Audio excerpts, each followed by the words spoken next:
What if keeping your family pure actually destroyed it? For centuries, royal families married their own cousins and siblings. They believed this would keep their bloodline strong. Instead, it created some of history's most tragic women. Let's uncover their heartbreaking stories.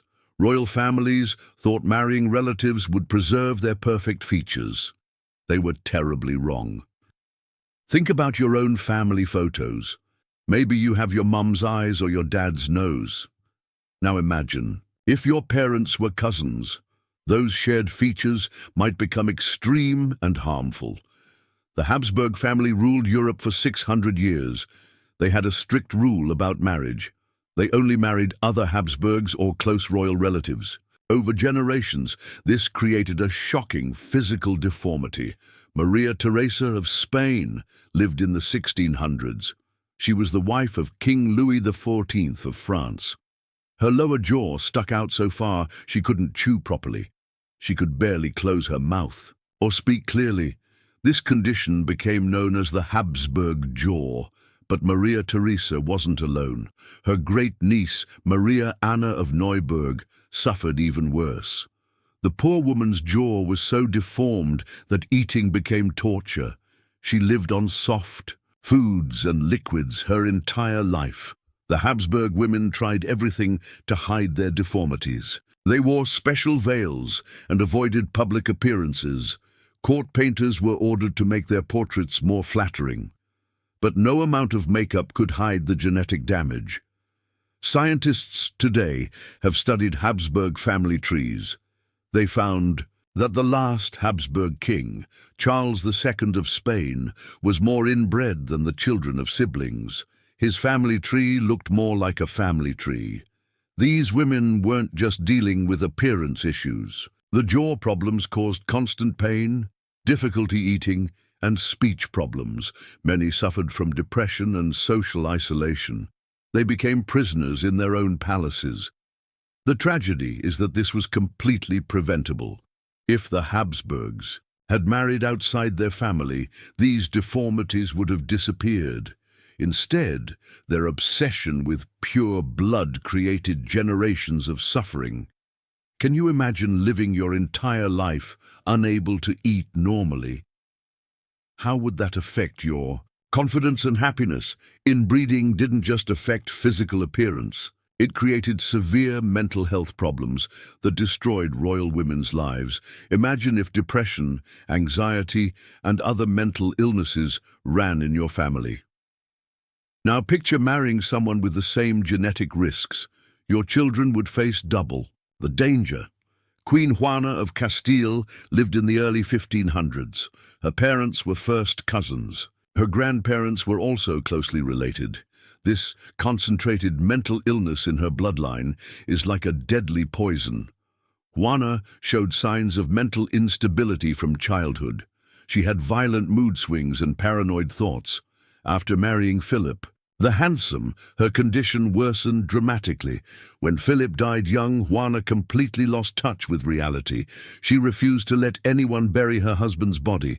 For years, she traveled around Spain with his coffin. She would open it regularly to kiss and talk to the corpse. People called her Juana la Loca, Juana the Mad. But Juana's madness had a genetic cause. Inbreeding had concentrated harmful genes in her DNA. Her ancestors passed down mental illness like a cursed inheritance. Princess Alexandra of Bavaria faced similar struggles in the 1800s. She believed she had swallowed a glass piano as a child. This delusion controlled her entire life. She walked carefully and avoided certain movements, convinced the piano would break inside her. Alexandra's family tree was tangled with cousin marriages going back generations. Mental illness appeared repeatedly in her relatives. Her brother, Otto, was declared insane and removed from the throne. These women received no real medical help. Doctors didn't understand genetics or mental health. Royal families simply locked away their mad relatives. They lived in isolation, receiving basic care but no treatment. The saddest part is how preventable this suffering was. Marrying outside the family would have brought fresh genes. It could have broken the cycle of inherited mental illness. What would you do if everyone called you crazy, but you knew something was genuinely wrong with your mind? Inbreeding created physical disabilities that turned royal privilege into a living nightmare. Think about riding a bike or walking upstairs. These simple activities require healthy bones, muscles, and organs. Now imagine if your genes made these. Basic functions impossible. Archduchess Maria Anna of Austria was born in 1738. Her parents were double cousins, their mothers were sisters, and their fathers were brothers. This extreme inbreeding created devastating birth defects. Maria Anna was born with severe spinal deformities. Her back curved unnaturally, creating a large hump. She could barely walk without assistance. Simple tasks like sitting or lying down caused excruciating pain, but her problems went deeper than her spine. Maria Anna also suffered from lung problems and heart defects. She struggled to breathe normally. Physical exertion was impossible. She spent most of her life confined to bed or a special chair. Princess Antonia of Luxembourg faced different but equally tragic challenges. Born in 1899 to closely related parents, she had severe intellectual disabilities. She never learned to read, write, or speak properly. Her mental development stopped at a child's level. Antonia required constant care throughout her 87-year life.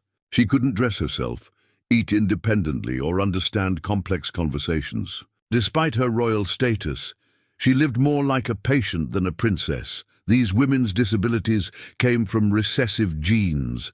Healthy people carry these genes without problems, but when both parents have the same harmful genes, their children suffer the consequences. The royal families tried to hide these disabilities. They kept affected women away from public view. Official portraits were painted to minimize their problems. Court doctors issued false health reports. But hiding the truth didn't solve anything. It just created more shame and isolation for these suffering women. They were denied normal social interactions and relationships. Their disabilities became shameful family secrets. Modern genetics could have prevented all this suffering. Simple genetic testing would have revealed the risks. Marrying unrelated partners would have introduced healthy genes. How would you cope if your own genetics made everyday activities painful or impossible? The final tragedy of inbreeding was premature death. Royal women who should have lived long, privileged lives died young from genetic complications. Imagine planning your future, college, career, family, and travels. Now imagine learning that your genetics give you only a few years to live. This was reality for many inbred royal women. Infanta Margarita Teresa of Spain was born in 1651. Her parents were uncle and niece. Her family tree was so tangled that she was simultaneously her own cousin multiple times over. Margarita looked like a typical Hapsburg. She had the characteristic jaw deformity and pale, sickly complexion, but her real problems were internal. Inbreeding had damaged her organs and immune system. She married her maternal uncle at age 15. This marriage added even more inbreeding to her children's genetics. Margarita gave birth to several children, but most died in infancy. The genetic damage was too severe for survival. Margarita herself died at just 21 years old. Her body simply couldn't handle the strain of damaged genetics. What should have been the prime of her life became her final chapter. Princess Maria Josepha of Saxony faced a similar tragedy in the 1700s. Born to closely related parents, she inherited multiple genetic problems.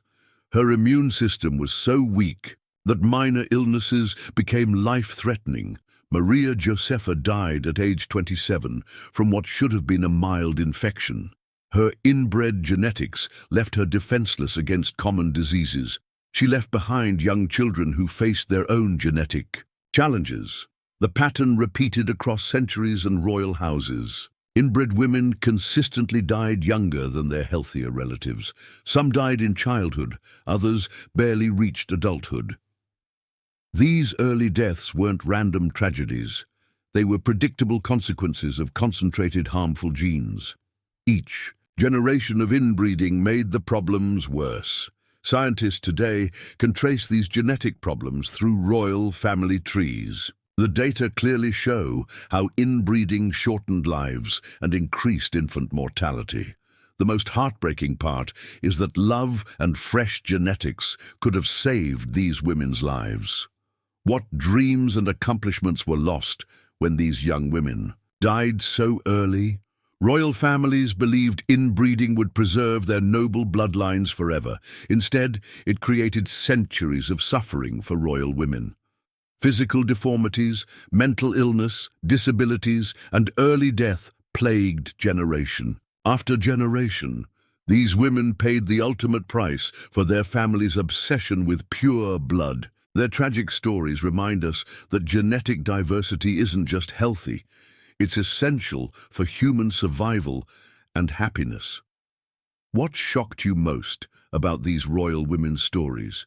Share your thoughts in the comments below. Like this video and subscribe for more hidden history.